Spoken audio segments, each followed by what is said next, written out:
Assalamualaikum warahmatullahi wabarakatuh. Bismillahirrahmanirrahim. Nahmaduka ya ghafuru ya syakuru. Mashalli wa sallim barik ala sayyidina maulana Muhammadin wa ala alihi wa sahbihi asma'in nama ba'du. Nah, agama itu seperti itu yang disebut di surat Yasin. Misalnya Allah itu siapa? Biyadihi malakutu kulli, yang dalam kendalinya itu semuanya di alam raya ini. Sehingga di kehidupan nyata juga sama. Ada orang yang nekuni ilmu ekonomi, tapi miskinnya Masya Allah. Ada yang gobloknya Masya Allah, tapi kaya. Ada kiai yang punya doa banyak, hidupnya biasa. Yang nggak punya doa, kaya. Itu saya pernah baca di sebuah hadis qudsi. Ada riwayat begini. Nabi Musa ketemu Allah, ditanya. Limadha, kata Allah. Kenapa saya memberi rezeki orang yang bodoh? Mak itu orang yang bodoh sekali. Kadang tak ciptakan dia jadi orang kaya. Dan yang pintar ekonomi kadang tak ciptakan jadi orang miskin. Si Nabi ini tanya, kenapa ya Allah? Supaya dia tahu yang mengendalikan rezeki itu saya, bukan ilmunya dia. Katanya. Jadi banyak orang, misalnya kita yang pintar, dipekerjakan orang yang nggak pintar. Yang punya pabrik tidak pintar, mengerjakan orang yang pintar. Jadi ya kira-kira agama itu seperti itu. Sehingga dalam kita beragama itu yang paling ditekankan itu tawadhu. Tawadhu itu merasa sopan atau memang sopan betul. Kalau dalam Ihya disebut, sekiranya Anda tidak bisa tawadhu secara rasa, tawadhulah secara ilmu. Saya ulang lagi ya, sekiranya Anda tidak bisa tawadhu secara rasa, tawadhulah secara apa? Ilmu. Karena ilmu itu akan abadi. Saya beri contoh begini, saya ini kan misalnya kiai di kampung saya atau di kecamatan saya. Saya mungkin bisa merasa hebat karena saya tokoh di sini. Tapi pastikan sebelum ada saya yang bernama Baha ini, agama sudah jalan. Dan di daerah lain yang nggak kenal saya juga agama sudah jalan. Betapa tidak pentingnya saya di kawasan-kawasan yang nggak butuh saya atau di era yang sebelum ada saya. Nah dengan ilmu seperti itu orang pasti tawadhu karena dia tahu daerah yang nggak ada saya ternyata ya ada masjid, ada agama. Periode yang sebelum ada saya juga agama jalan. Sehingga kita tidak kumo luhur, wah kalau nggak ada saya agama nggak jalan. Zaman Wali Songo tidak ada saya agama ya jalan. Ekonomi juga gitu. Kalau Anda pakar ekonomi yang mensejahterakan rakyat, cara tawadhu itu kalau nggak bisa dengan rasa, dengan ilmu. Sebelum ada kamu banyak orang kaya, banyak orang yang nggak kenal kamu juga kaya. Banyak periode yang saat itu udah ada Anda juga kaya. Berarti Anda ini tidak siapa-siapa. Makanya saya pernah didatangin seorang profesor. Ini kisah nyata.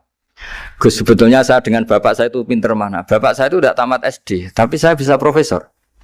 Saya ini profesor. Anak saya naik kelas saja sudah senangnya bukan main. Setidaknya ini orang bodoh bisa menciptakan orang pinter. Yang orang pinter kesulitan menciptakan orang pinter lagi. Nah, kalau kita tidak bisa tawadhu secara rasa, tawadhulah secara ilmu. Ikhlas juga gitu, saya sering ngajarkan ikhlas di beberapa kesempatan ngaji.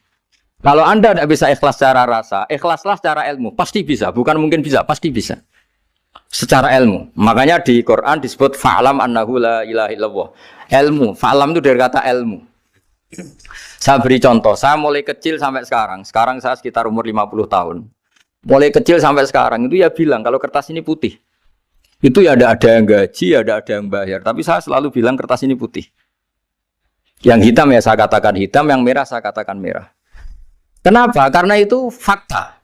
Saya ulang lagi, karena itu fakta. Sehingga saya untuk mengatakan putih tidak perlu ada yang bayar. Sehingga ketika kita latihan sholat, latihan ibadah, dan mengakui Allah itu sebagai Tuhan kita akan malu. Loh, faktanya Allah itu kan Tuhan. Mau mengatakan fakta kok minta upah ini gimana?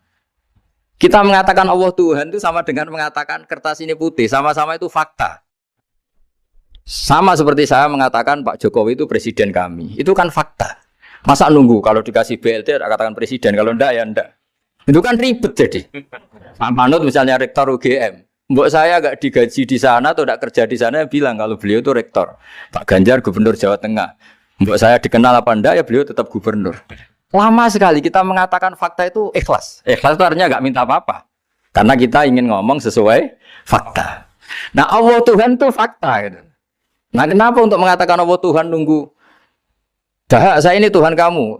Ya nunggu dulu Gusti, kalau engkau masukkan kami ke surga, engkau Tuhan. Kalau enggak ya enggak jadi. Itu enggak bisa seperti itu. Ya Allah tetap Tuhan. Nah, kalau Anda enggak bisa ikhlas secara rasa, ikhlaslah secara ilmu. Ilmu ya tadi kita akan selalu bilang yang putih, putih, yang hitam, hitam. Makanya ini pentingnya ilmu. Tawaduk juga gitu. Kalau Anda ditakdir orang yang GR, yang gede rumongso, ditakdir orang yang kumo luhur, secara rasa bisa dilawan secara ilmu. Ada periode di mana sebelum ada kita yang kaya ya banyak, yang dapat hidayat ya banyak, yang terpelajar ya banyak.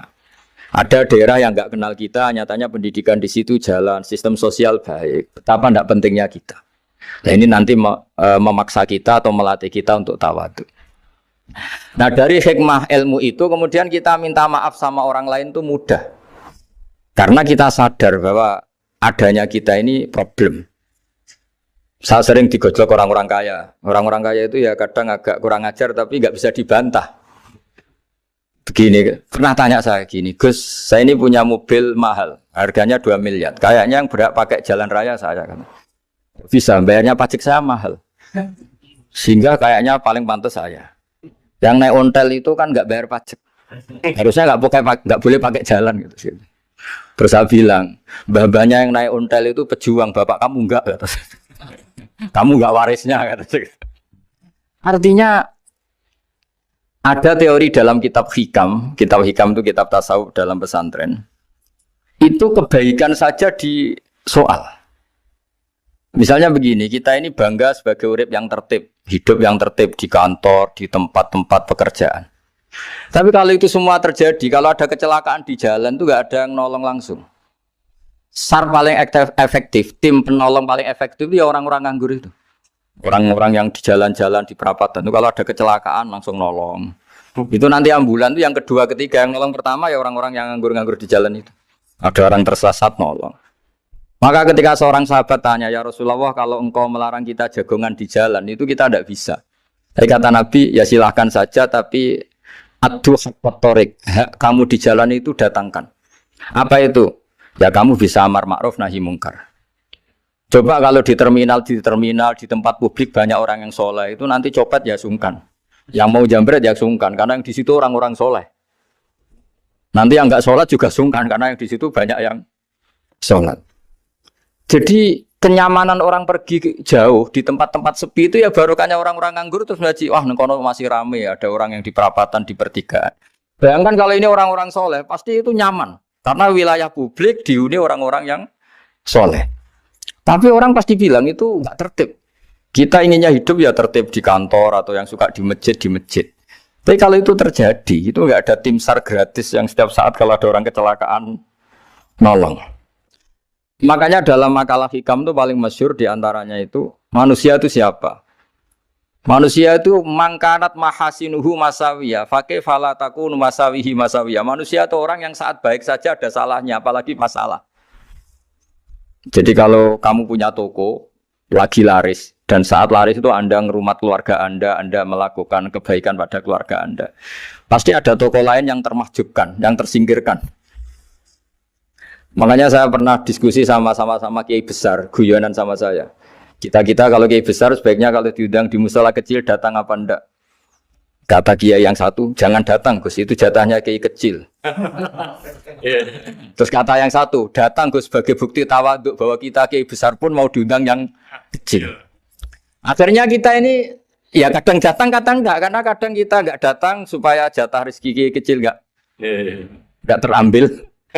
Kadang ya mau datang supaya dikira tawaduk. Makanya kalau seorang profesor sering turun di bawah itu ya kasihan yang S1, SPDI itu kan nanti nggak jadi bintang kalau profesornya sering turun. Kalah terus itu. Jadi kadang-kadang itu orang itu harus berpikir secara ilmu, jangan rasa terus. Jadi itu ilmu. Jadi semua yang kebaikan yang kita lakukan itu secara ilmiah bisa diperdebatkan. Ada orang senang ngomong serius supaya bangsa ini maju. Tapi bapak saya itu pesan saya, kamu kalau ngiyai itu jangan sering ngomong serius kan. Masyarakat sudah capek mikir utang, mikir keluarga. Jadi itu sowan kiai dijak ngomong serius lagi nanti capek kan. Sehingga kiai dulu itu kalau ketemu orang ya guyon terus. Karena tahu masyarakat sudah capek. Sudah banyak yang takut tanggal kredit gitu. Sudah takut tanggal kredit, takut problem soal kiai diancam neraka lagi, itu kan ketakutan berkali-kali. Jadi makanya ini kan kebaikan itu dievaluasi karena kita tidak nabi, tidak wali. Jadi kalau kata hikam itu apa yang Anda kira baik itu ada masalah. Apalagi sedang masalah. Saya sering cerita ada orang suami istri harmonis sekali. Itu tanyakan ibunya, pasti mulai gak peduli dengan ibunya karena terlalu harmonis dengan istri. Tapi itu pasti bukan mungkin lagi. Jadi jangan tanya istrinya, tanya ibunya. Oh, jok nikah lupa saya, ngalor ngidul sama istrinya. Tanyakan temannya, wah itu jok nikah lupa temennya. Tapi yang baik sama teman, tanyakan istrinya, jatah belanja untuk ngopi. Begitu terus itu. Jadi siklus sosial itu. Nah, di sini pentingnya saling minta maaf karena dalam kebaikan kita pasti ada kesalahan. Ketika karir kita baik di pemerintahan maupun di kampus, pasti dengan sendirinya ada yang agak tersingkirkan. Meskipun itu sudah hukum alam, tapi apapun itu kita harus minta maaf. Makanya banyak saya sering cerita berkali-kali. Dulu itu ada dua nabi yang seangkatan. Itu luar biasa debat ilmiahnya, tapi debat baik. Mulai dulu ya ada. Polemik itu ya mulai dulu ya ada. Yang Nabi Yahya itu suka berkawan orang-orang soleh. Kalau ditanya kenapa kamu berkawan orang-orang soleh, ya enak lah karena berkawan orang soleh. Yang Nabi Isa sering berkawan orang-orang yang nggak jelas. Ditanya kenapa Anda suka berkawan orang-orang yang nggak jelas, innama ana tabibun udawil mardo. Nabi dan kiai itu ibarat dokter, ya tentu menyembuhkan yang sakit. Kalau Anda seorang dokter pasti neliti daerah-daerah pandemi, masa neliti daerah sehat. Nah, jadi dulu bapak wasiat ke saya gitu, kowe nak jadi kiai kayak bengkel. Jadi kiai itu kayak bengkel. Kalau nggak siap dadani orang nggak jelas ya jangan jadi kiai kan. Itu ya, tapi kan masalahnya kita sendiri solehnya pas-pasan, takut terkontaminasi. Jadi yang jelek bukan jadi baik, kita yang baik jadi jelek. Nah itu kan mulai dulu ya polemik sejauh mana kita punya kekuatan untuk tidak terpengaruh yang negatif. Yang negatif terpengaruh kita menjadi positif. Jadi ini cerita-cerita sawalan bahwa dalam kebaikan kita itu ada kesalahan. Maka kita tetap istighfar, tetap saling minta maaf. Dulu bapak saya kalau diceritain ada seorang kiai sampai sepuh jadi imam masjid, istiqomah sekali. Dulu bapak saya itu guyu. Ya istiqomah, tapi wong liya terus ra iso dadi kader. Jadi calon-calon kiai ini sudah putus asa karena nggak pernah punya kesempatan jadi imam. Jadi di balik istiqomah itu ya ada memahjubkan orang lain. Makanya alhamdulillah di Indonesia itu ada pegawai pensiun. Kalau enggak habis itu. Karena yang anyar-anyar itu mesti ini kurang pengalaman, ini kurang senior. Tapi barokahnya ada pensiun kan gantian. Masalahnya di dunia kiai itu udah ada pensiun. Tambah sepuh tambah mantap, tambah sepuh tambah mantap. Nah itu sebaiknya ya mulai mundur-mundur sedikit dari imam masjid itu. Ya nyari-nyari yang lain lah supaya ada kaderisasi, ada. Jadi intinya itu di balik kebaikan yang kita lakukan pun itu ada masalah sehingga kita butuh istighfar. Di sini pentingnya dawuhnya para wali-wali, dulu ada istilah wastighfaruna yahtaju ilal istighfar. Ketika kita minta maaf, sebetulnya minta maaf sendiri itu butuh minta maaf lagi. Minta maaf lagi itu butuh minta maaf lagi. Misalnya saya dengan Mas Hilmi ini akrab, pernah pakai uangnya misalnya. Itu kadang kita bayar itu malah tersinggung, kok kayak orang lain saja bayar.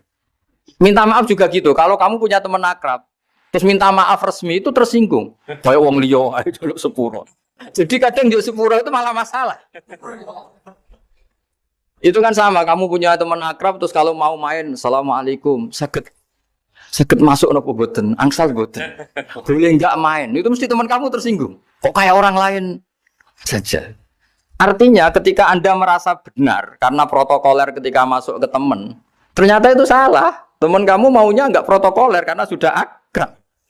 Tapi ketika kita merasa akrab, ternyata selonang-selonang dianggap problem, kita tidak pernah tahu. Nah di sini kata ulama-ulama, minta ampun itu kebutuhan manusia karena dalam kebaikan kita pasti ada kesalahan. Makanya disebut wastighfaruna yahtaju ilal istighfar. Kita selalu diajari Rabbana dzalamna anfusana, ya Allah, kita ini selalu mendolimi diri kita sendiri. Jadi saat kita baik pun Ada unsur kesalahan. Yaitu tadi, kalau Anda jadi orang pasti ada yang termahjubkan. Kalau Anda kiai besar atau profesor atau pejabat turun ke bawah. Ya kalau gubernur turun terus ya bupati gak jadi bintang. Kalau saya kiai besar misalnya turun terus ya kiai kampung itu ya kasihan. Saya pernah diundang Manakipan tidak datang itu kiai kecil bilang matur nuwun Gus gak teko. Aduh iwake gak untuk saya katanya. Barokahnya saya ada. Itu lucu ya matur nuwun betul. Matur nuwun Gus jenengan gak dugi jadi. Akhirnya jatah besarnya untuk saya. Nah, tapi yang punya rumah komplain. Udah ngeratau teko PP aku wong cilik. Nah, ini saya harus mendahulukan versi Soibul Bait yang punya rumah apa versi kiai yang termakjubkan. Artinya pilihan apapun saya harus istighfar karena ada saja unsur salahnya. Ya makanya ini kan makanya ya saya minta UGM juga saya sering undang saya terus nanti dikira karena kampus besar Gus Wak mau juga keliru lagi.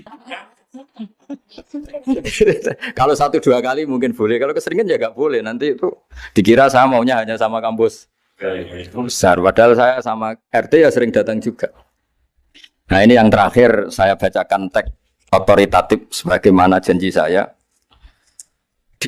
Kata Rasulullah SAW di sebuah hadis. Ini terakhir nanti supaya nggak lama-lama saya juga punya wadhifah. Ada orang itu punya hutang. Hutang itu ya hutang, memang hutang. Singkat cerita orang itu tidak bisa bayar sampai akhirat. Dan aturannya Allah orang yang punya hutang tidak bisa bayar ini harus diaudit, harus diselesaikan di akhirat. Kalau tidak bisa diselesaikan di dunia, diselesaikan di akhirat. Walhasil akhirnya di akhirat itu ditagih dan tidak mampu bayar. Karena di akhirat sudah tidak ada kredit, tidak ada ATM, tidak ada apa saja. Terus kata Allah solusinya kebaikan kamu dikasihkan yang ngutangi. Ternyata kebaikan dia tidak cukup juga. Bayarnya apa? Kejelekan yang ngutangin dikasihkan yang utang. Kayak apa celakanya? Kebetulan yang ngutangi salahnya banyak, ini kan repot. Tapi Allah itu tidak suka kalau ada orang mukmin yang satu saudara kemudian masuk neraka karena saudaranya ini. Kata Allah jika ini masuk neraka berarti disebabkan komplain atau ketidakikhlasan temannya yang mukmin. Masa orang mukmin menyebabkan mukmin yang lain masuk neraka? Allah tidak ingin. Makanya diantara nikmatnya beragama itu ukhuwah, persaudaraan. Baik persaudaraan atas nama iman atau atas nama kebangsaan atau atas nama kemanusiaan. Akhirnya si yang ngutangi ini tadi, jangan dibahasakan kreditur, nanti kita kayak bank, yang ngutangin lah nanti. Ya bahasa gampangnya yang ngutangin, karena tidak semua orang ngutangnya sama bank. Sama Allah ditunjukkan satu surga yang luar biasa. Nanti tak baca teks Arabnya ya, supaya dapat berkahnya bahasa Arab. Terus saking mewahnya surga itu, si yang ngutangin tanya, ya Allah itu untuk Nabi siapa? Karena semewah itu pasti untuk kelas Nabi. Atau untuk wali siapa? Katanya, terus kata Allah, sabda Allah, untuk siapapun yang mampu membeli. Lalu siapa yang bisa membeli surga semewah itu? Kamu bisa. Terus, dengan apa ya Allah? Kamu mengampuni teman kamu itu. Kamu bebaskan dari utangnya. Nanti tak kasih surga itu. Terus, akhirnya sama Allah, kata orang itu, ya Allah saya bebaskan. Ya sudah, kamu berdua masuk surga. Karena Allah tidak ingin ada kasus aneh. Dua orang mukmin ini kan bersaudara. Masa bersaudara kemudian yang satu menjadi penyebab masuknya neraka karena ini tidak mau memaafkan. Artinya kalau kita syawalan itu harus benar-benar mau memaafkan karena kalau tidak Anda menjadi penyebab teman kamu masuk neraka. Jadi kita janganlah jadi orang mukmin yang menjadi problem bagi saudara kita. Jadi makanya saya itu berharap ada wali utang saya terus tidak bisa bayar karena ini masih dibela-belain Allah ini. Karena Allah nggak ikhlas kalau ada walinya masuk neraka. Jadi kalau ada wali utang kamu itu utangin saja, doain nggak bisa nyaur, no? Nggak bisa bayar. Nanti ini akan dibela-belain Allah di akhirat. Karena wali ini nggak pantas masuk neraka. Ya, jadi kalau ada wali utang kamu mau bayar sudah, Anda tidak usah bayar, nanti di akhirat saja. Lah yang ribet kalau yang kamu utangin dia ahli neraka, kamu nagihnya disuruh masuk neraka. Nah, itu ribet itu. Sudah utang dia ahli neraka. Ya tak baca teksnya supaya ini ada di kitab Ihya halaman 197 juz 2. Status hadisnya waqala sahihul isnad. Kata Imam Hakim hadis ini sahihul isnad. Saya baca Arabnya nanti insyaallah sebagian ya supaya kelihatan teks aslinya di bab hukukul muslim. Nama Rasulullah sallallahu alaihi wasallam jalisun ifdhika hatta badat sanayahu. Nabi ketika santai-santai duduk tahu-tahu tertawa sampai gigi depannya itu kelihatan. Jadi tertawa sangat sampai gigi depannya kelihatan. Yang notabene beliau sering hanya senyum, kali ini tertawa betul sampai gigi depannya kelihatan. Faqala Umaru radhiyallahu anhu ya Rasulullah bi abi anta wa ummi malladhi adhakaka. Apa yang bikin kau sampai tertawa seperti itu? Qala rajulani min ummati jasaya baina yaday rabbil izzah. Dua lelaki dari umatku sama-sama sungkeman nuntut keadilan di depan Allah. Jasaya itu sungkem, apa? Duduk bersimpuh itu kalau dalam bahasa Arab itu apa? Namanya jasiyah. Faqala ahaduhuma ya rabbi khudli madlamati min hadza. Faqala wa rudda ala akhika madlamata. Qala ya rabbi lam yabqali min hasanati syai'un. Faqala wa ta'ala li talib kaifa tasna'u bi akhika wa lam yabqalahu min hasanati syai'un. Faqala ya rabbi falyahmil anni min auzari. Kalau kebaikannya dia tidak cukup, ya salah saya supaya dilimpahkan ke dia. Terus summa fadat aina Rasulullah sallallahu alaihi wasallam bil buka. Nabi di tengah-tengah cerita itu nangis. Senangis-nangisnya karena habis seneng lalu nangis karena ini kan kebaikannya sudah dikasihkan habis, cukup enggak cukup. Akhirnya kejelekan yang utangin ini diberikan. Makanya kalau kamu ingin masuk surga, utangi orang-orang soleh sebanyak-banyaknya. Dan doain nggak bisa apa? Nyaur. Tapi tak jamin orang soleh itu nggak suka utang. Karena hidupnya sederhana ini. Kayaknya saya tidak akan utang Mas Ilmi itu. Karena orang soleh itu hidupnya sederhana, pasti tidak butuh. Kalaupun utang paling ya untuk makan, kan gampang nyaurnya apa? Terus kata Rasulullah, faqala inna dzalika la yaumun 'azimun yauma yahtadun nasu fihi ila ayuhmala anhum min auzarihim. Terus fayaqulu Allah ta'ala lil mutadzallim irfa basarak.